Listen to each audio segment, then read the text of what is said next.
সকাল থেকে আজ সন্ধ্যা পর্যন্ত কোনো বৃষ্টি ছিল না। বিকেলবেলা ছাদে এসেছি, এসে দেখি কালো মেঘে আকাশ ছেয়ে আছে। যদিও বৃষ্টি হবে এরকম ভাব, তথাপিও পরিবেশটা খুব ভালো লেগেছে। সেই জন্য বিকেলবেলা অনেকক্ষণ বাগানে একটু হাঁটলাম, ঘুরলাম। আজকে কিছুদিন যাবতীয় মনটা খুবই খারাপ, মন বসছে না কোনো কাজেই। এই বাচ্চাদের এই বিমান দুর্ঘটনায় এতগুলো মৃত্যু শিশু বাচ্চাদের, এগুলো শুধুই আমাদের মনকে পীড়া দিচ্ছে।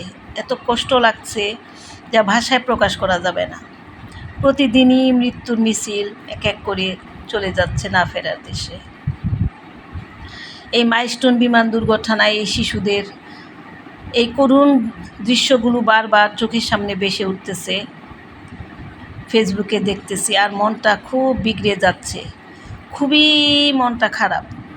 তাই বিকেলবেলা এসে ছাদে একটু হাঁটছি, আকাশ দেখছি, আর ভাবতেছি বাচ্চাদের কথা। আল্লাহ, এদের মায়েদেরকে ধৈর্য ধারণ করার তৌফিক দান করো। এই কষ্ট সহ্য করার মতো না, এবং যত জীবন বাপ মা বেঁচে থাকবে তাদের মনের থেকে এটা মুছবে না কখনো। তবু তাদেরকে বাঁচিয়ে রাখতে হবে। সেই জন্য আল্লাহ পাক তাদেরকে ধৈর্য ধারণ করার তৌফিক দান করো। তাদেরকে আবার সেই হাসি মুখ ফিরিয়ে নিয়ে আসো, এই দোয়াই করছি আল্লাহর কাছে। তো বাগানটাও দেখতেছি একটু ঘুরে ঘুরে, পরিবেশটা খুব ভালো লাগছিল।